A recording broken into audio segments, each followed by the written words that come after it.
कुशीनगर उत्तर प्रदेश से। जानना हम ये चाहते थे कि जब शरीर छोड़ देती है आत्मा, तो इसमें सोचने की, समझने की क्षमता शेष रह जाती है कि नहीं, हम लोग ये समझ पाते हैं कि नहीं कि हम लोग पीछे क्या किए और ये कब तक समझ पाते हैं।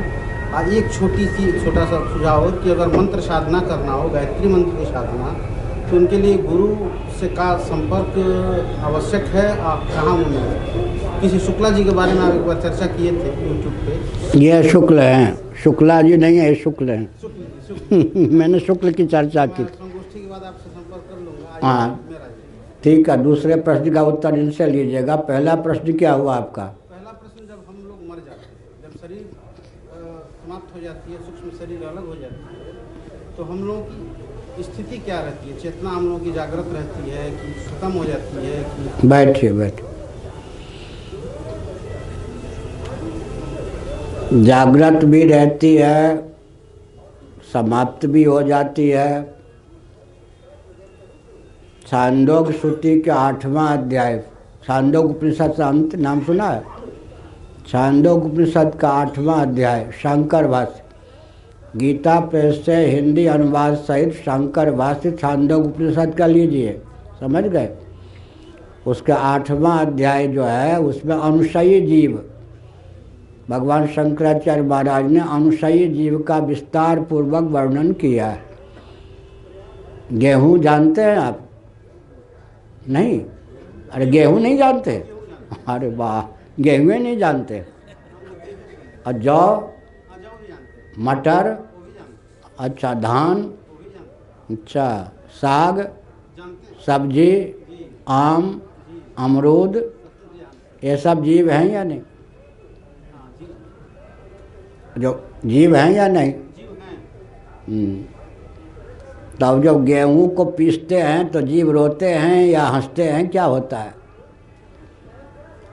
वर्षा होती है या नहीं? पर्जन्यादन्न संभवः, वर्षा में सैकड़ों प्राणी जीव होते या नहीं, जल से तादात्म्यपन्न होकर। ठीक है, इस जीवन में भी जब मूर्छा हो जाती है और मूर्छा नहीं होती है, सुषुप्ति होती है, स्वप्नावस्था होती है, जागृत अवस्था होती है, तो चेतना एक जैसी रहती है या तारतम्य घटित रहती है?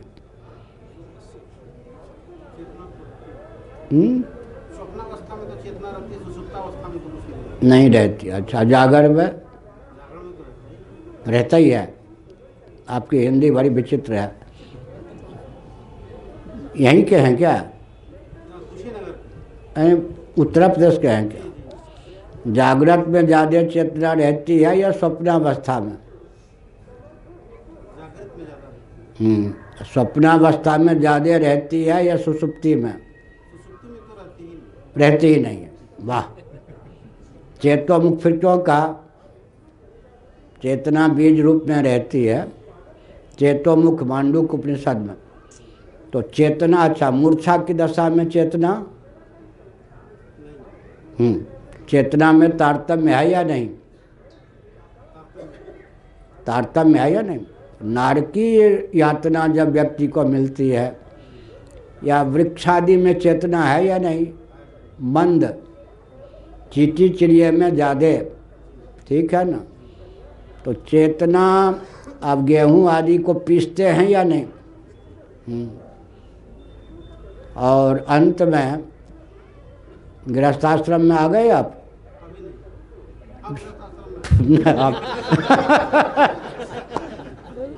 ठीक है, या फिर गायत्री मंत्र का पूछिएगा। गृहस्थाश्रम में अभी आए नहीं हैं, आ गए। बेटा है या नहीं? बिना गृहस्थाश्रम में आए ही बेटा है। बढ़िया बोली है।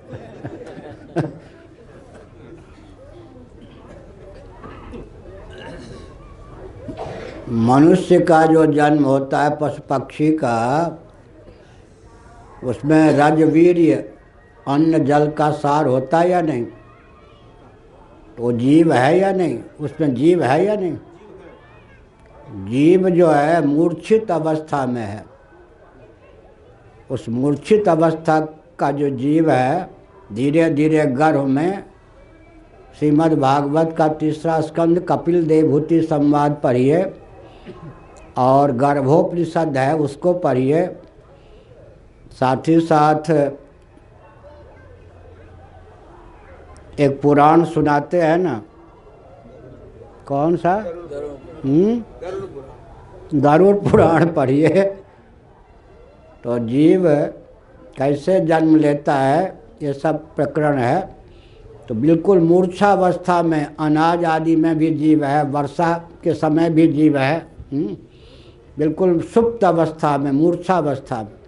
तो चेतना में, चेतना का सर्वथा लोप नहीं होता, अत्यंत बीजावस्था में चेतना रहती है, चेतना में तारतम्य है। अब कौन पूछ रहे थे?